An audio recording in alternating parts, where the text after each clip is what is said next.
Welcome everyone. My name is Alex Richardson. I'm the Social Services Program Manager in our San Francisco office at Tahirih, and I'm so excited to introduce you to Zoe Verni, who is our Weil Innovator in our San Francisco office.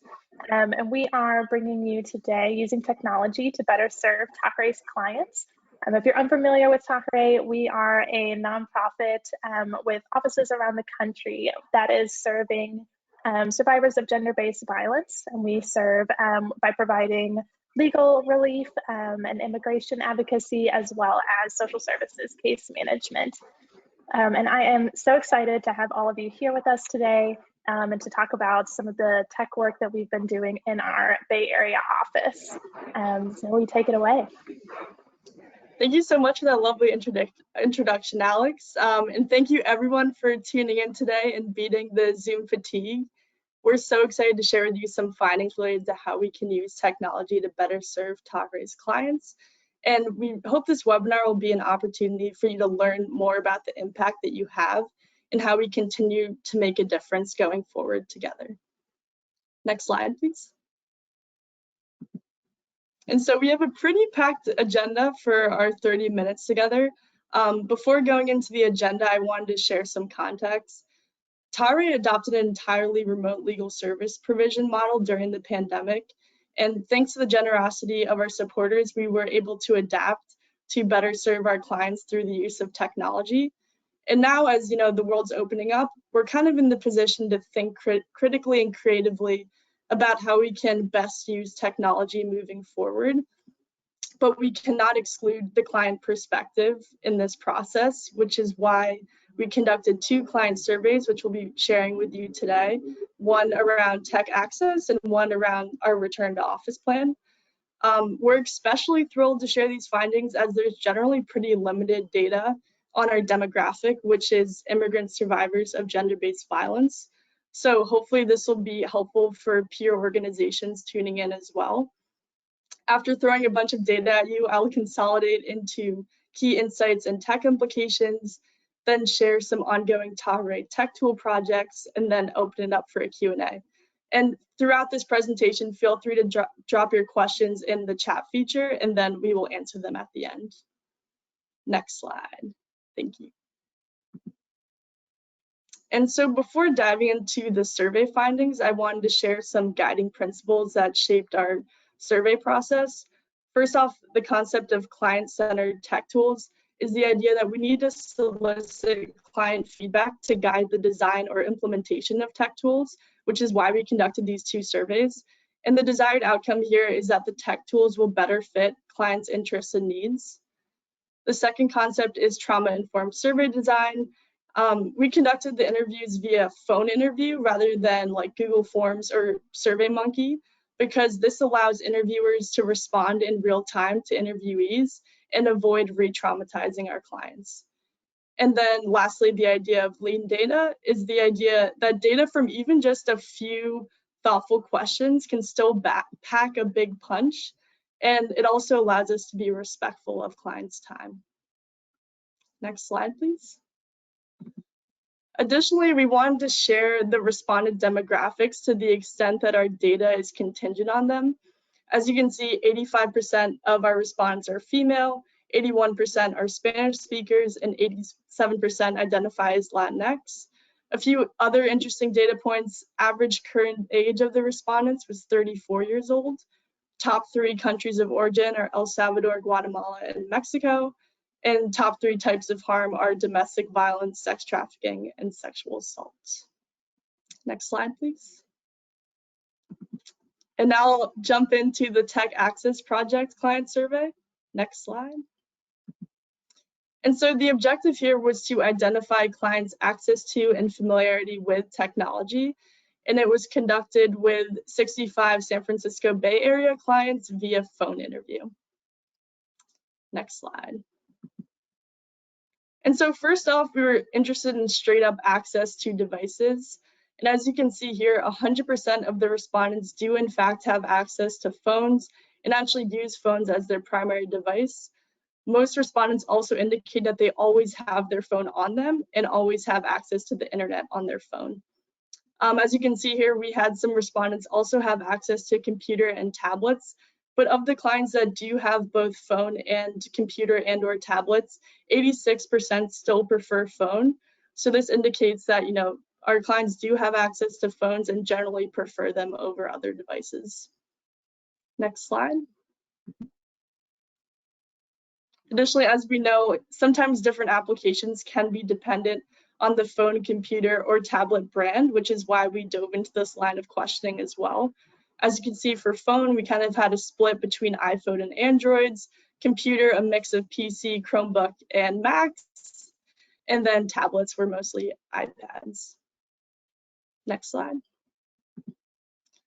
And beyond, access to the devices themselves, we were kind of curious what was going on within the devices, what applications our respondents are already familiar with due to their use in their personal lives.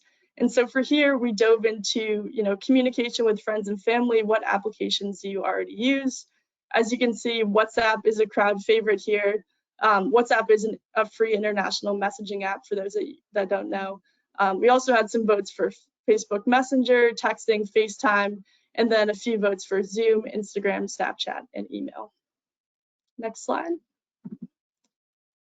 Also, video apps were something we were curious about. And as you can see, WhatsApp video, FaceTime, and Zoom had similar numbers, followed by Facebook Messenger and then Skype.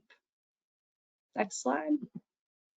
And then lastly, navigation apps. Google Maps was a strong #1 here. We also had a few votes for Apple Maps, Waze, and Android GPS. And just in general, whether the communication apps, the video chatting apps, or the navigation apps, these are existing apps on our client's phone that they are already familiar with in their personal lives.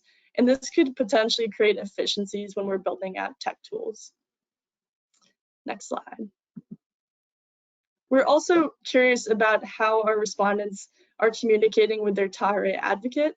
And as you can see here, again, WhatsApp or texting is the most common form, followed by phone, email, and Snapchat. It was also great to see that 93% of our clients communicate with their Tahirih advocate without the help of their friends and family, which indicates a level of self-sufficiency, which is really crucial. I also wanted to loop in Alex here if you had any thoughts as a social service worker and in your experience working with Tahirih clients. Definitely. I was really excited to see these results when we did the client survey, because one thing that we are always wondering about is if we're using the right format to reach our clients and using one that feels comfortable to them, that they would actually pick for themselves, not just whatever we happen to be using.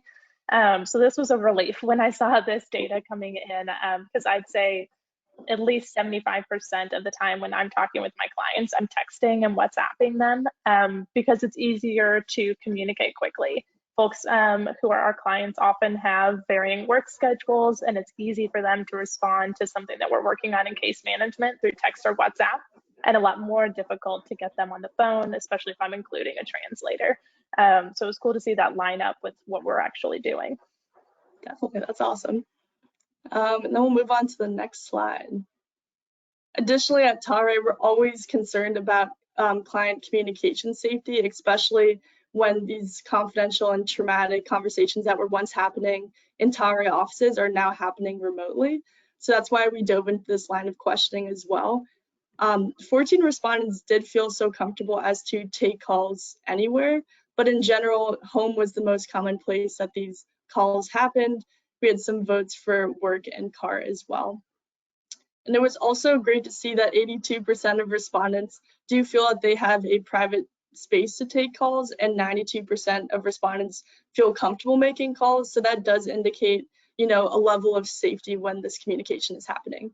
And additionally, for this slide, as a legal service organization, sending documents back and forth between advocate and client is a pretty crucial part of how our organization operates. So we wanted to learn more about how this was happening during this remote legal service provision time period. And email was a strong #1 here. We also had mail. Drop-off in person was actually a service we continued to offer.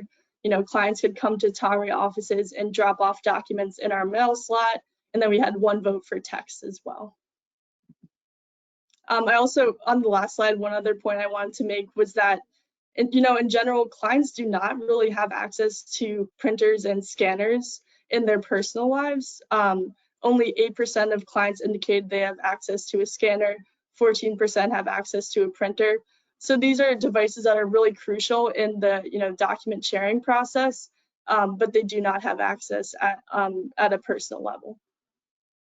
And then in terms of general technological perspectives, we were curious about how our clients felt in their confidence level around use in technology. And as you can see here, there was a pretty high level of confidence. 72% described themselves as confident, 23% as somewhat confident. But I think this confidence was also paired with a worry around privacy. As you can see on the right-hand side, 65% described themselves as worried, 12% as sometimes worried. Clients had also indicated they had taken their own precautions, such as creating passwords, adjusting privacy settings on their phone or applications, and deleting important documents after sending them to their advocate. But in general here, we kind of saw a theme that clients want to be safer in their technology use, but don't necessarily know how to go about doing so, which makes sense why on the next slide, 76% of respondents would be interested in learning more about technology. And of the 24% that said no, this was often paired with kind of a concern around cost or time commitment. So I think if those two barriers were alleviated, that number would be even closer to 100%. And on the right-hand side, we asked clients for some training topics of interest, and they indicated basic computer skills, email 101, data privacy, DocuSign, and message encryption. Next slide. And so that wraps up our tech access survey results. We're now going to jump into the return to office client survey, which is a little bit shorter and narrower in scope. The objective here was to solicit clients' perspectives on Tahirih's return to office plan. It was conducted at a national rather than San Francisco Bay Area scale, 25 clients, 5 from each Tahirih office, and again, conducted in that trauma-informed way via phone interview. Next slide. And so first off, we kind of wanted to learn more about how we've been doing in our remote service provision time period, both in terms of access to Tahirih services as well as client satisfaction with those services. And as you can see here, 92% of respondents continued to receive ongoing Tahirih services during the pandemic, with 96% of respondents indicating that remote services have been delivered well. So these numbers really indicate, a strong level of both access and satisfaction with remote service provision. Next slide. I also want to pull out this particular quotation. One Tahirih client said, "Everyone did more than I can imagine and helped me push through." And I think this really just generally captured the gratitude that Tahirih clients felt towards their advocates during this challenging time. Next slide. And so as we kind of shift forward looking and try to figure out, the best Tahirih service provision model moving forward, we again wanted to center that in client feedback. And as you can see here, 76% of respondents stated that Tahirih should start delivering some in-person services. And in general, the reason for this in-person preference kind of fell into 4 main categories. Number 1 was clear communication. Clients indicated especially translations are often done better in person. Trust was a second theme. Often clients feel more comfortable in person, especially for those first meetings with their advocate. Efficiency was a third theme. The immediate back and forth of in-person conversation is often more efficient relative to, texting or email. And then lastly, access to tech. This kind of overlapped with the tech access survey result around, limited access to printers and scanners in our clients' personal lives, whereas those devices would be accessible in Tahirih offices. Next slide. And clients were particularly helpful in their feedback of what they would like to see returned to in-person service versus what they're comfortable staying remote. And on the left-hand side, you can see first meeting with advocate, conversations around confidential or traumatic experiences, and court hearings were things that our clients preferred in person, versus remote services that they were comfortable with staying remote included ongoing case updates, document sharing, e-signing document, and social services. And just in general here, the in-person services tend to be kind of big moments in the case trajectory, versus, these remote services are more kind of maintenance moments. And I wanted to again loop in Alex here if you had any thoughts, particularly with the social service bullet. Definitely. This was another time where our assumptions really lined up with what clients are telling us, which is always great. And so what we saw here is with social services provision in particular, folks really wanted to meet with their caseworker when they were first meeting them. We usually conduct a needs assessment, which really goes through all the elements of a client's life you can think of and see what the needs are there, what are the resources and referrals we're going to need to make. And clients liked doing that in person, which, as you can imagine, when you're spelling out your entire life for someone, you feel more connected and safe when you're in person. As well as if there was something going on in their life that was really traumatic or being re-triggered. We see that sometimes when folks are going to be doing like the declarative narrative portion for their legal case, where they're having to really discuss in detail what happened to them and why they're eligible to pursue this type of relief. And just as you and I would too, when we're talking about something really difficult, it feels more personable when you're able to do that in person. And then again, with that remote services, the rest of the work is pretty easy to do through texting and emailing with our clients, because so much of it is making those referrals and connecting to like with a handoff over the phone, or doing check-ins on how an application for public benefits has been going, which is a lot easier to do over the phone that way. And our clients have found that it's easier to not have to access public transportation to come into our office for every little thing. Every time I need somebody to sign something or work on something, we've already figured out how to do it over the phone now. So it actually saves our clients a lot of time and money. Definitely. Yep, that all makes sense. And next slide, please. So I know I just threw a bunch of data at you, so I wanted to consolidate into key insights and tech implications. Next slide. So the first insight is that clients have access to, familiarity with, and preference for phones with internet access. And the tech implication here, if you could click on the next, tech implication here is to use phone-based interventions rather than computer or tablet-based ones. Next slide. Insight number 2 is that clients are already familiar with apps and use them for communication with family, friends, and their Tahirih advocate. And we saw here, messaging, WhatsApp, and Facebook Messenger were particularly popular. Video chat, WhatsApp video, Zoom, and FaceTime, and then navigation. Google Maps is a strong number 1 there. And then if you could click for the tech implication, is to leverage existing apps rather than reinvent the wheel. Insight number 3, next slide, is that clients are generally comfortable with technology, but they also are interested in learning more. And the tech implication here is to create accessible tech educational opportunities. Next slide. And our last insight is that clients are satisfied with remote legal service provision, but also have an interest in returning to in-person for some services. Next slide. And the tech implication here is to offer a hybrid service model moving forward. Next slide, thanks. And so we also wanted to share some exciting ongoing Tahirih tech tool projects that we've been working on. These projects you will see are really in direct response to some of the client interests and needs articulated in those 2 surveys. And we really aim to improve clients' access to Tahirih services through these tools.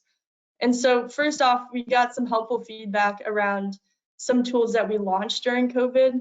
The first one was mass texting of various information like know your rights, eviction updates, solidarity messages, etc. And 90% of those that used it found it helpful. We also got some constructive criticism around, some of the messages were a little bit too long, got lost among other messages, or weren't always in the client's preferred language. So that's all great, helpful feedback that we'll take into account as we continue to use this resource moving forward. The second tech tool was also resource lists. These were kind of aggregated COVID resources such as food banks, unemployment benefits, job applications, and 100% of those that used it found it helpful. We also got some feedback that there would be a strong interest in creating some type of navigation tool to access these Tahirih referrals in the future, which is why on the next slide, one of the ongoing tech projects is just that, creating Google Maps list of Tahirih referrals broken down by resource categories. So we have one for mental health resources, medical clinics, housing, free Wi-Fi, etc.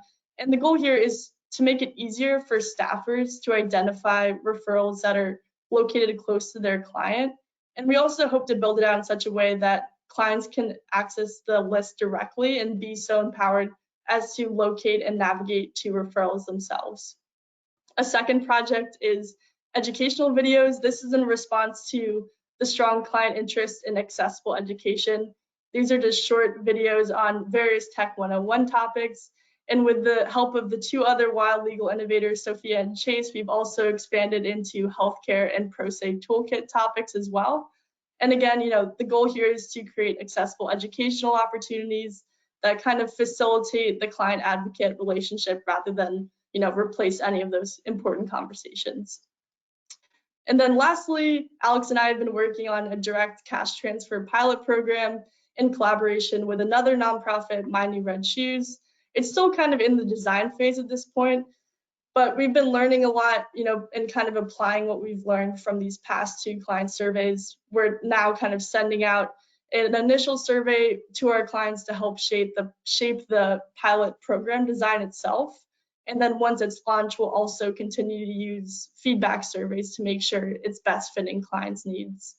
And we hope, potentially to use some financial technologies like Venmo or Zelle or other applications as well. And I also wanted to loop in Alex here if you had any other things to add with regards to the My New Red Shoes project. Sure. So one of the things that is really exciting about the My New Red Shoes project is it's built around the idea that clients are the experts in their own lives. And our job is really to facilitate support and resources to them. Because one of the main components of our model is client self-determination, the ability to make choices for yourself, as well as empowerment. I'm not looking to build clients dependent on our social services team for years. We're looking to teach them how to navigate these systems, how to access the benefits and the things that they're eligible for so that they can continue to do it into the years to come for themselves and their families. And what we're looking to do with this pilot is essentially getting the feedback from the clients on what are your goals for your life that are being kind of limited by your ability to have access to cash, to finances. What would you be doing for yourself or your kids, whether it's education or a safer place to live if you had access to more cash? And getting that feedback from clients and partnering with My New Red Shoes, who is fundraising the money to go along with the partnership here, to be able to provide that assistance to clients who will be able to then use it in the ways that they know fits the needs for their lives. So it's really client driven, which we're excited about. And we're hoping to launch the first folks who will be the benefits from that pilot in 2022. Yep, very exciting. Can't wait for that to happen. And next slide. So before opening up to a Q&A, I first wanted to thank the survey teams, Nikki, Chriselle, Addie, and Adriana. This would not have been possible without them. I feel so fortunate really to just be, carrying the baton across the finish line when sharing these survey results with you all, but these were really the women behind the scenes that made it all possible. And next slide. And I also want to just thank everyone for joining today, whether you're the Tahirih staffers, Tahirih supporters, peer organization, partner organizations. Thank you so much for joining this first webinar as part of the Big Hearted campaign. And I also wanted to give a special shout out to Weil and the Weil Legal Innovators program for making my fellowship possible and this work possible. Thank you so much. And then I also want to turn it over to Alex to talk a little bit more about the Big Hearted campaign. Thank you so much, Zoe. Yeah, if you're joining us through our Big Hearted campaign, I just wanted to share a little bit more about that with you. It's our annual peer-to-peer fundraising challenge that you can do entirely online because, of course, we're using technology. And so it's going on now through December 3rd. And it gives individuals, law firms, community groups, the opportunity to raise money that will really make a difference in the lives of the immigrant survivors that we are working with. It only takes a few minutes to set up your own fundraising page. Zoe and I are setting up ones as well. And Tahirih staff are here to support you with making your fundraiser a success. It can be made up of just you. You could bring it to your workplace. Some folks do matching for these types of things. I've done this work before with like student groups out of universities. Really, anybody can be a part of it, right?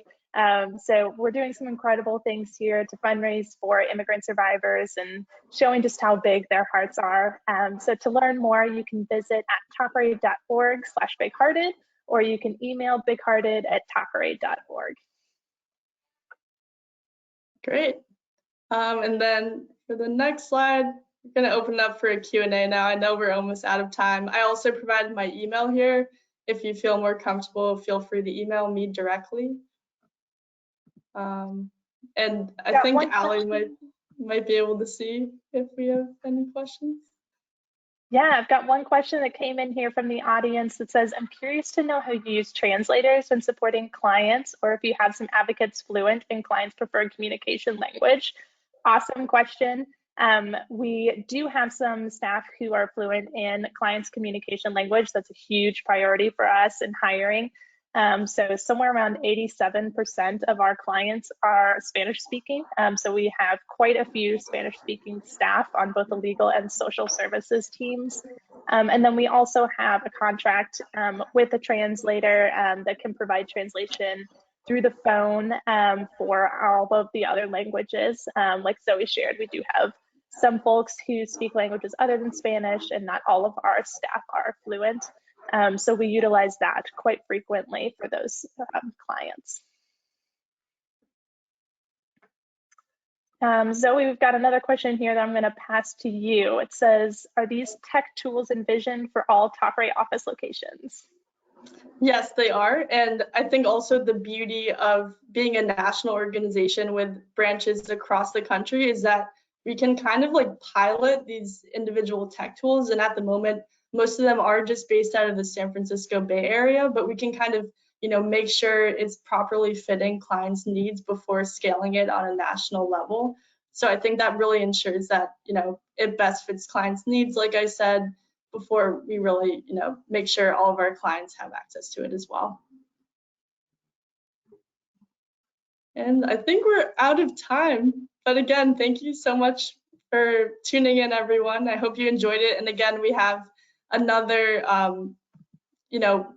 Big Hearted campaign presentation coming up on November 16th about the Afghan Asylum Project. So be sure to tune into that as well. Thank you so much for joining us. Thank you.